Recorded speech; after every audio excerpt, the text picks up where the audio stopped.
Hello everyone. This video for class 7, chapter 9, exercise 9.4. Last video में हमने exercise 9.4 के 1 to 6 question कर लिए थे, तो आज क्वेश्चन नंबर 7 से स्टार्ट करते हैं। एक्सरसाइज 9.4 का क्वेश्चन नंबर 7 है, find the perimeter of the rectangle whose length is 40 centimetre and a diagonal is 41 centimetre. Clear?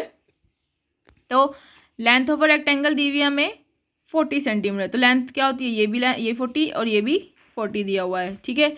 और हमें फिगर में भी गिवन है कि ये कितना बना रहा है, 90 बना रहा है। और डायगोनल की लेंथ गिवन है, डायगोनल ऑफ रेक्टेंगल कितना दिया हुआ है, 41 सेंटीमीटर। तो हम क्या फाइंड कर लेंगे, हम ये साइड फाइंड कर लेंगे बाय पाइथागोरस से।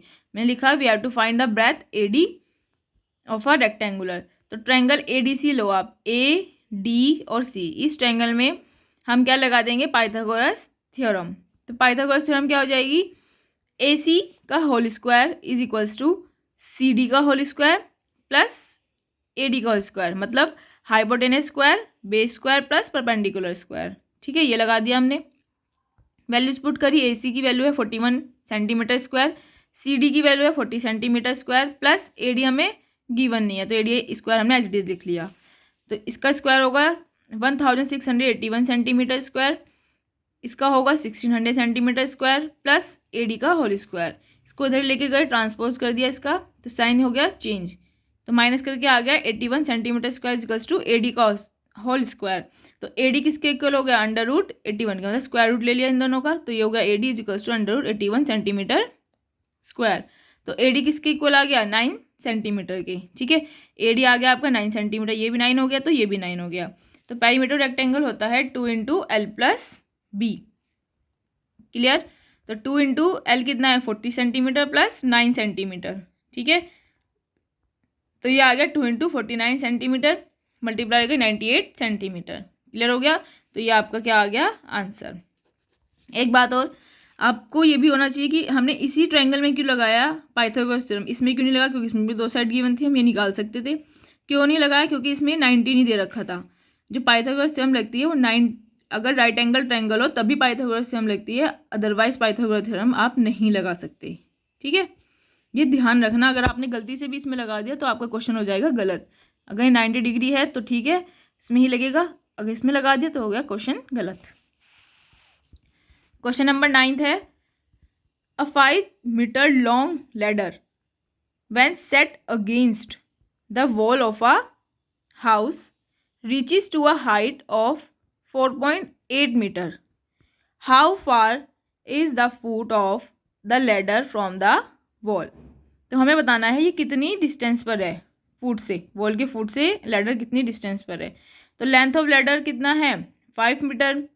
ठीक है, जो लैडर है वो टच कहाँ कर रही है वॉल को, एट हाइट पर 4.8 मीटर पर। लिख दिया, ladder touch the wall at height 4.8 metre. Distance between the foot and the ladder is, हमने मान लिया लेट x। ठीक है, तो हम ये कैसे निकाल सकते हैं, तो इसका मतलब ये तो 90 डिग्री पे खड़ी होगी, तो ये क्या हो गया, 90 डिग्री का एंगल हो गया। तो इसमें बाय पाइथागोरस थ्योरम से हम क्या निकाल देंगे, इसका बेस निकाल देंगे। तो हमने पाइथागोरस थ्योरम लगा दी, AB का स्क्वायर प्लस BC का square is equals to AC का स्क्वायर, मतलब बेस का स्क्वायर प्लस परपेंडिकुलर का square is equals to hypotenuse का स्क्वायर। ठीक है, तो ये आ गया x का स्क्वायर प्लस 4.8 सेंटीमीटर का square is equals to 5 centimetre square. तो x square plus 23.04 centimetre square is equals to 25 centimetre square. X square is equals to, इसको इधर ले जाएंगे, तो 25 माइनस 23.04 सेंटीमीटर स्क्वायर। तो एक्स स्क्वायर किसके इक्वल आ गया, 1.96 सेंटीमीटर के। तो x इसका हम स्क्वायर रूट ले लेंगे, तो x हो जाएगा is equals to under root 1.96 upon 100। तो ये हटाया, 0.0 बढ़ा दी, नीचे 2, तो ये 196 होता है 14 का स्क्वायर रूट, और ये 100 है 10 का, तो 1.4 सेंटीमीटर आपका आ गया आंसर। ठीक है, तो the foot of the ladder 1.4 centimetre far from the wall, कितना डिस्टेंस पर है, 1.5 centimetre far from the wall.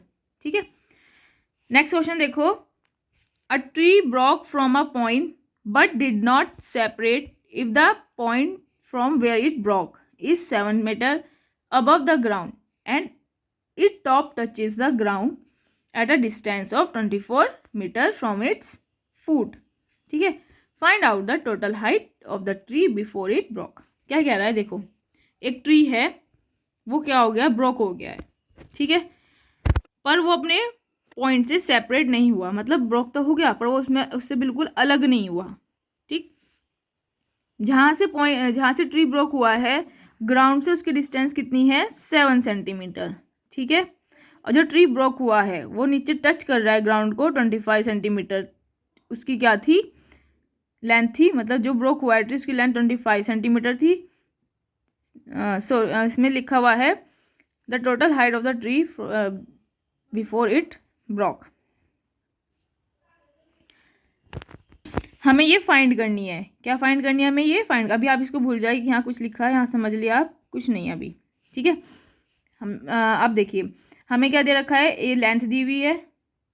ठीक, ये यहाँ से ट्री ब्रोक कर गया तो ये नीचे टच करेगा ग्राउंड को, तो जो ग्राउंड को टच कर रहा है और जो ट्री है उसके फूट से इसकी डिस्टेंस कितनी थी, 24 सेंटीमीटर।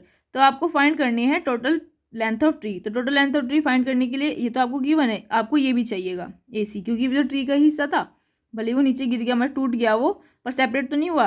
अगर उसे हम सीधा खड़े करेंगे तो लेंथ की क्या आ जाएगी, मतलब ट्री की क्या आ जाएगी, पूरी लेंथ आ जाएगी। ठीक है, let C is the point of broken tree. हमने मान लिया सी क्या है, पॉइंट है ब्रोकन ट्री का। The point C at 7 metre from the ground, मतलब 7 मीटर है, ग्राउंड से कितना है, 7 मीटर है। और या हम लिख सकते हैं सी भी कितना है, 7 मीटर। ठीक है, the distance between the foot and the top of a broken tree AB is equals to 24 centimetre. तो टॉप था यहाँ पे, टॉप ही तो लगा नीचे आके, और फूट से कितनी डिस्टेंस थी, 24 सेंटीमीटर। तो हमें क्या फाइंड करना है, AC। ठीक, तो हम क्या लगा देंगे इसमें, पाइथागोरस थ्योरम। क्यों, जो ट्री खड़ा होगा वो बिल्कुल कैसे खड़ा होगा, सीधा, तो उसका मतलब परपेंडिकुलर होगा ग्राउंड के, तो इसलिए पाइथागोरस थ्योरम इसमें एप्लीकेबल हो सकती है। तो क्या होता है पाइथागोरस थ्योरम, AC का whole square is equals to BC का होल स्क्वायर प्लस AB का होल स्क्वायर। ठीक है, AB और BC की वैल्यू पुट करी, उनका स्क्वायर खोल दिए, खोलने के बाद आ गया 625 मीटर स्क्वायर। दोनों का स्क्वायर रूट लिया, स्क्वायर रूट से आ जाएगा आपका AC is equals to 25 metre. ठीक है, तो total height of the tree आ जाएगी AC plus BC is equals to 25 metre plus 7 metre is equals to 32 metre. Clear हो गया, क्लियर। तो आप अपनी एक्सरसाइज कंप्लीट कर लेंगे ऐसे 9.4, और आपको यहाँ पीरियोडिक सिलेबस भी हो जाता है ख़त्म। ठीक है, आप अपनी प्रैक्टिस करते रहना, क्योंकि रिवीजन की सिर्फ या तो एक ही लेक्चर बन पाएगा, पीरियोडिक आपके 9 से हैं।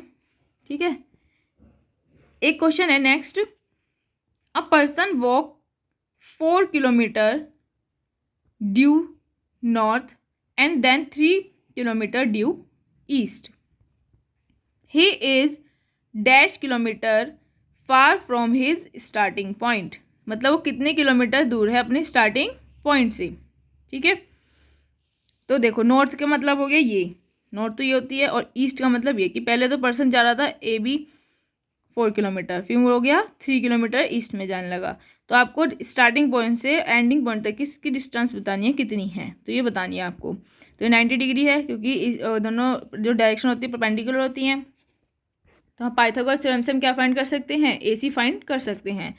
तो AC का स्क्वायर इक्वल्स टू AB का स्क्वायर प्लस BC का स्क्वायर कर दिया, वैल्यू पुट करी, 4 kilometre square plus 3 kilometre square, तो 16 kilometre square plus 9 kilometre square, plus किया तो आ गया 25 किलोमीटर स्क्वायर, दोनों का स्क्वायर रूट लिया तो आ गया 5 किलोमीटर।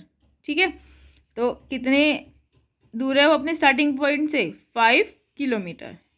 ठीक हो गया, तो इसी के साथ आपका सिलेबस भी खत्म होता है और आपने प्रैक्टिस करते रहना। Then okay, we will meet next video, bye bye.